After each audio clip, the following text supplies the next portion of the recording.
Vamos a ver la interfaz gráfica en Thinking Particles. Para crear Thinking Particles tenemos que ir al panel Crear, Particle Systems, tenemos el botón de Thinking, simplemente creamos Thinking y tendremos un icono que da igual donde esté, no importa, lo podéis poner donde queráis. Thinking Particles se compone de varias herramientas que hay en el panel modificador, en Helpers, pero el cerebro de Thinking Particles es esto de aquí, que podéis encontrar en Thinking. Y para acceder a ello debemos de ir al panel modificar y darle a Properties y tendremos esta ventana. En esta ventana es donde crearemos todas nuestras reglas en Thinking Particles y se puede... hay 1, 2, 3, 4 elementos diferenciados. En el lado izquierdo superior tenemos nuestros grupos que podéis modificar. Aquí hacerlo más grande, más pequeño. Aquí también podéis hacerlo más ancho si queréis. Esta área de aquí es para nuestros Dynamic Sets. Esto son todas las reglas que vamos a crear en Thinking Particles. Esta de aquí, que no hay nada de momento, es nuestra área de trabajo. Y aquí tenemos un panel que es para crear y para modificar elementos.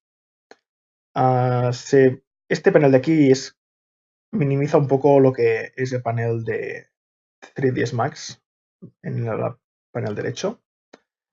Ahora mismo nos muestra elementos que tenemos seleccionados. Ahora mismo tenemos Master Dynamic Set seleccionado y cuando seleccionamos Master Dynamic Set nos muestra parámetros generales de TP que vamos a ver ahora.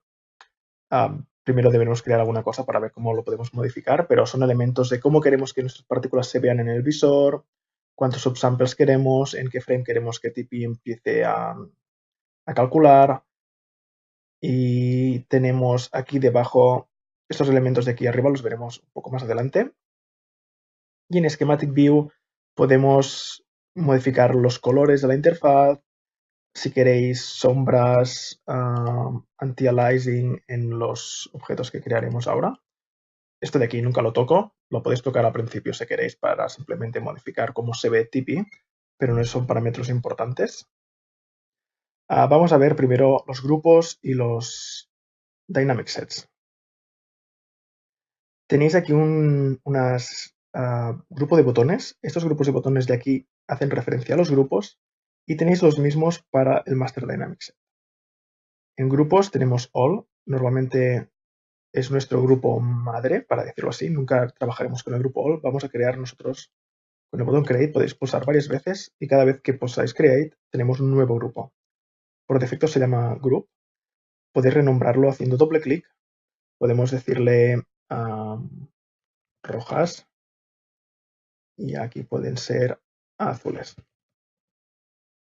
Y estas van a ser amarillas. Podéis borrar, simplemente remove, lo que tenéis seleccionado. Podéis hacer up and down. Por ejemplo, este grupo lo podemos subir y bajar. Esto solo sirve para reordenar elementos. También podéis hacer drag and drop de este elemento. Y si subís, hay dos opciones. Ahora mismo veis como que la flecha está para arriba. Esto quiere decir que el grupo va a subir para arriba. Pero si la flecha está a la izquierda, el grupo pasa a estar dentro de azules. Podemos hacer lo mismo con rojas. Vamos a verlo más adelante también. Esto básicamente crea una jerarquía, igual que en 3 Studio Max. Ahora estos dos grupos están dentro del grupo azules, por lo que si hacemos alguna regla con azules va a afectar a los dos grupos de debajo. Vamos a verlo más adelante, no os preocupéis, solo que sepáis que podemos hacer esto. Y para quitarlos de aquí simplemente hacemos un click and drag y los podemos poner otra vez en all. Otras cosas que podéis hacer en los grupos. Cuando seleccionamos un grupo podéis ver que nos cambia en el lado derecho. Tenemos el nombre del grupo. Por ejemplo, si ponemos azules, vemos los parámetros de azules. Tenemos opciones como el color. Podemos cambiar el color. Esto solo es para el visor. Vamos a ver en nuestro visor que las partículas azules van a tener el color azul. Y podéis ver que aquí también tenéis un indicador de color. Esto se ha añadido hace poco en la 6.5. Si le dais aquí en el color, Es lo mismo que cambiarlo por aquí. Lo bueno es que ahora, antes debíais de ir a azules para ver el color y ahora tenéis una indicación desde este grupo, desde estos grupos. Vamos a cambiar rojas a rojas. Podéis jugar un poco con esto y vais a ver lo que hace. Tenemos parámetros avanzados como data channels, que esto lo vamos a ver más adelante, y también hay parámetros para cuando usemos shape collision, para decir la fricción que queremos que tengan y cosas así. Vamos a verlo más adelante esto. De momento lo importante es grupos, colores y modificar el orden. En el Master Dynamic, aquí crearemos nuestros Dynamic Sets. Creamos un Dynamic Set igual que creamos un grupo, con el botón Create, pero este de aquí abajo, y automáticamente vemos que ya vemos algo en nuestra área de trabajo. Esta es nuestra área de trabajo. Y de la misma forma podemos crear múltiples y es muy importante renombrarlos. Podemos hacer un create, voy a hacerlo en español, creación. Los nombres dan igual, simplemente para que vosotros sepáis qué estáis haciendo. De la misma forma como en grupos podemos reordenar. De esta forma, dentro de creación tenemos dos Dynamic Sets. Esto va muy bien porque si trabajamos con muchos subdynamic sets, podemos esconder este y podemos centrarnos en este. Azules, por ejemplo, y este va a ser creación amarillas.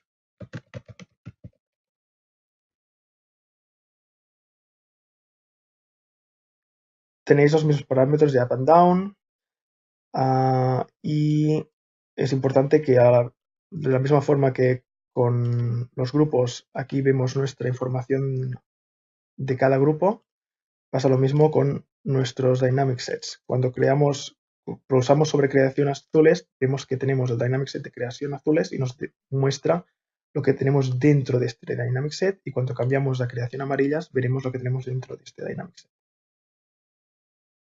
Vamos a empezar a crear cosas. Creación azules. Los paneles para crear, veis que aquí tenéis un panel Create, que es bastante similar al de 3ds Studio Max. Tenemos grupos, podemos crear condiciones, operadores, helpers y blackboxes. Esto de aquí lo podéis hacer también con el botón derecho. Tenemos lo mismo aquí.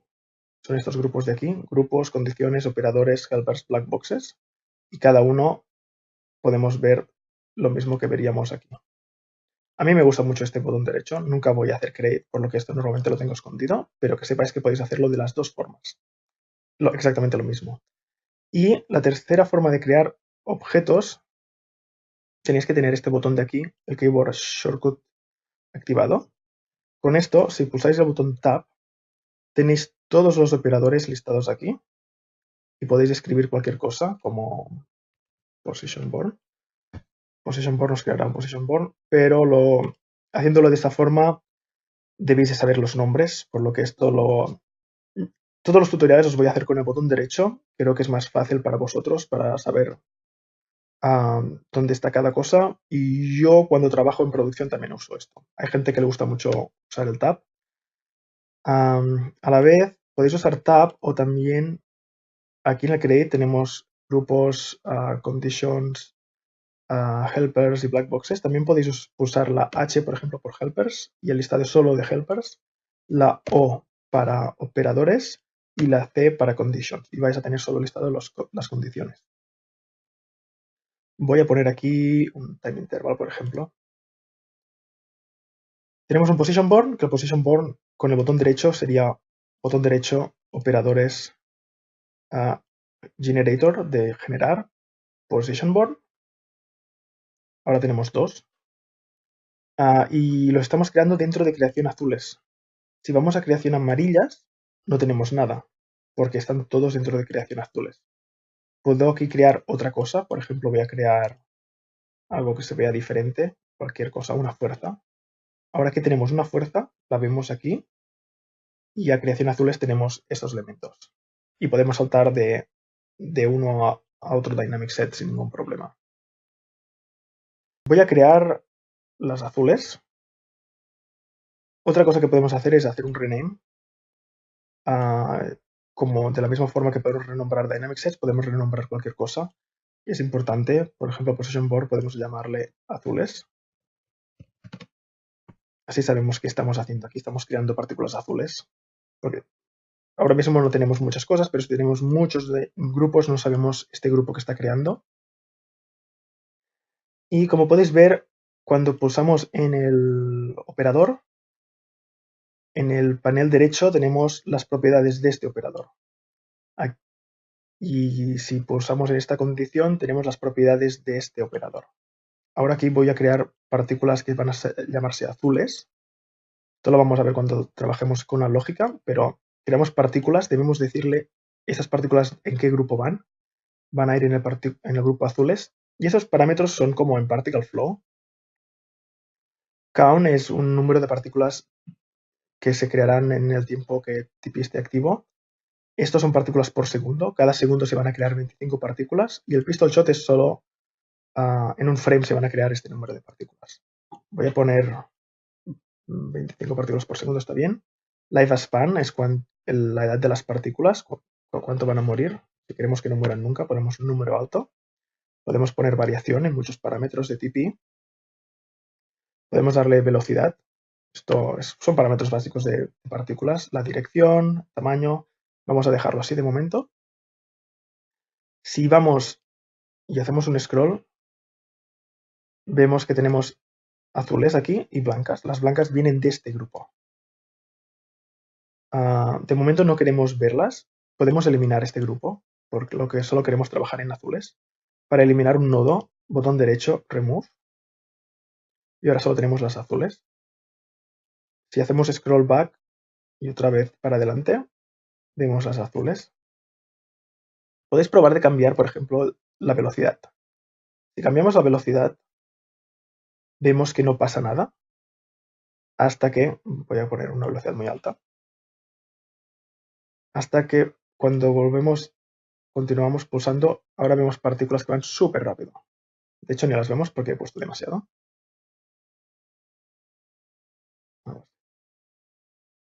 Esas nuevas partículas creadas van muy rápido, pero las que hemos creado antes continúan yendo lento. ¿Por qué? Porque TP analiza desde el cero, va analizando, pero si hacemos algún cambio en este momento, no recalcula desde el principio hasta el frame en donde estamos. Solo lo va a hacer si vamos un frame para atrás. Hace un recálculo de todo, desde el cero hasta el frame donde estamos. Para esto, tenemos en Master Dynamic Sets nuestras propiedades. Edit on the Fly. Edit on the Fly, si está activo, cualquier parámetro que modifiquemos no va a recalcular desde el principio.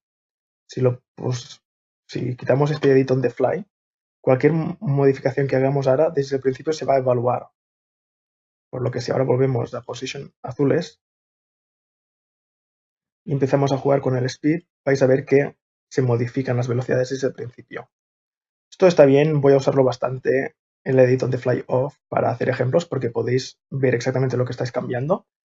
Pero pensad que en escenas muy complejas, si tenemos Bullet Physics o Shape Collision, donde es muy intenso la calculación, cada vez va a tener que recalcular desde el cero hasta el frame donde estamos y puede ser muy duro para el ordenador y puede ir muy lento, básicamente porque está calculando en cada frame lo que está pasando.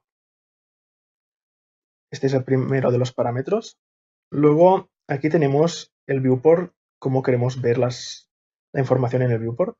Por defecto está en ticks y está en Force These Settings, quiere decir que todos los grupos se van a aplicar estos settings. También por grupo vais a ver que tenéis este global, podéis decir si queréis que los parámetros que se apliquen en este grupo concreto sean global o sean uno específico, por lo que podéis tener un grupo de amarillas que tiene un display de ticks y otro display de drops. Por ejemplo, podemos cambiarlo a flakes.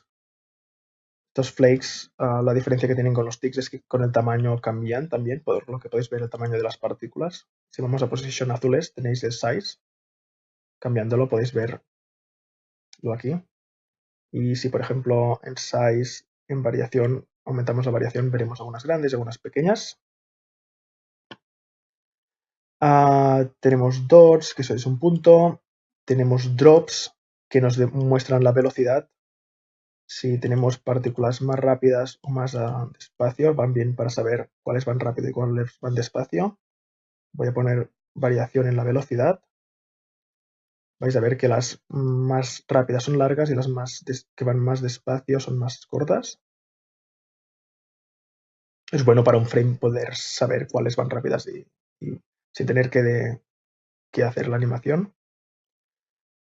Boundbox nos enseña el tamaño con una caja y Particle ID nos enseña cada partícula tiene un ID, están numeradas, nos enseña el ID de cada partícula. Show Mesh, si tuviéramos un mesh asignado a estas partículas, nos las enseñaría por defecto. Si no queremos ver el mesh porque hay muchas con mesh y es muy, muy pesado, podemos desactivarlo. Se va a renderizar, pero no lo vamos a ver en el viewport. Render Reset Simulation, esto es cuando, por defecto, cuando lanzamos un render, TP se va a recalcular. Si lo quitamos, lo que hemos calculado hasta este frame de TP se guarda en la memoria RAM, por lo que cuando lanzamos un render es inmediato, no se recalcula. Esto solo es para el tiempo de render. El debug y el analyzer, esto son parámetros avanzados. El debug log nos muestra información de partículas en una ventana, nos enseña las velocidades y cualquier información que queramos mostrar. El analyzer nos muestra todos los grupos que tenemos, cualquier operador nos muestra información del tiempo que tarda en calcular y la memoria RAM que usa. Si tenemos más operadores, vamos a tener más y nos muestra los que son más usados. Por lo que podemos ver si cuando tengamos un sistema muy complejo y nos va lento o queremos refinarlo o queremos hacerlo más rápido, podemos ver muy rápido qué operadores están tardando más y podemos identificar el problema. Y bueno, con el botón derecho podéis ir al... Ahora mismo solo tenemos uno, no tiene mucho sentido, pero cuando tenéis en producción podemos tener miles de operadores, podéis ver cuál os puede dar un problema. Muy, muy eficiente esto. ¿Qué más tenemos? Hemos visto esto. Show Info Tooltip lo uso mucho. Podemos pulsar sobre cualquier partícula. No pulso, ahora simplemente me estoy desplazando. Nos muestra la ID por defecto. Pero con el botón izquierdo podemos decirle que nos muestre en qué grupo están, por lo que nos dirá que está en el grupo azules. Ya lo sabemos porque nos lo muestra por el color. Pero si no tenéis colores asignados, podéis verlo así. Y por ejemplo, si le damos a velocidad, nos mostrará la velocidad. Podéis ver que tenemos el valor del grupo y la velocidad en X, Y, Z y el valor de magnitud. El speed es la magnitud del vector. Y podemos, bueno, cualquier parámetro que queráis ver. El size. Y nos los da de cada partícula, por lo que cada partícula nos va a decir su velocidad, información de su tamaño, por lo que, no sé, si queréis hacer un clam y queréis saber, esta partícula va muy rápido, podéis verlo fácilmente seleccionándola. Group of Objects, lo vamos a ver, no nos hace falta tener objetos, pero básicamente hace que cualquier objeto de TP sea mostrado como un objeto de 3D Studio Max. Podéis aplicarle modificadores y cualquier cosa. Render Instance es el máximo de instancias que queremos tener. El Simulation Start es importante, por defecto está en animación. Quiere decir que cualquier frame donde nuestra animación empiece, TP va a empezar. El User Defined, por ejemplo, si lo ponemos a 10, TP hasta el frame 10 no va a hacer nada. No tenemos TP calculando. Y en el frame 10 va a empezar a calcular. Es bastante usado esto. Normalmente yo siempre pongo que el TP siempre empiece en un frame después de mi escena, por lo que cuando yo abro mi 3 Studio Max, si Thinking Particles es muy heavy, no va a tener que intentar calcular TP hasta que yo mueva un frame. Y luego los parámetros más importantes de aquí, todo esto lo podemos dejar, son los Viewport Render Subsampling. Esto es cada cuánto TP está analizando lo que está pasando en la escena. Por defecto es cada frame, por lo que en un frame va a analizar qué está pasando. y hasta el siguiente frame no va a volver a analizar la escena. Pero si queremos, sobre todo en simulaciones físicas, donde nuestros objetos van rápido y de un frame al otro recorren mucha velocidad, puede ser que esta partícula en el frame previo esté aquí y en el siguiente frame está aquí. Si tenemos un objeto que debe colisionar, de un frame al otro ya lo ha atravesado y Tipeee no tiene suficientemente información para interpolar estos datos. Luego podemos decirle, no nos calcules por cada frame, calcula la información por cada half frame. Por lo que continuaremos viendo Tipeee por frame en nuestra barra, pero internamente Tipeee de un frame al otro está haciendo dos cálculos intermedios. Calcula con la partícula aquí, vamos a ver, el frame anterior estaba... bueno, esta es muy lenta. Por ejemplo, esta en un frame se mueve de aquí a aquí. Pues Tipeee va a calcular en este frame intermedio y en este. Si queremos ir a más de half frame, puede pasar, podemos ir a samples per second. Samples per second, si trabajamos en 30 frames por segundo, ahora, de hecho, no sé cuánto está, por defecto está 30. Si trabajamos a 30, si hacemos 30 por segundo, es lo mismo que calcular por frame. Si hacemos 60, estamos calculando 60 subsamples por segundo, es lo mismo que por half frame, pero de aquí podemos aumentar. Si queremos, por ejemplo, 4 subsamples por segundo, serían 120. Y con esto termino la interfaz. En el siguiente capítulo vamos a ver la lógica y vamos a ver un poco más propiedades sobre estos elementos.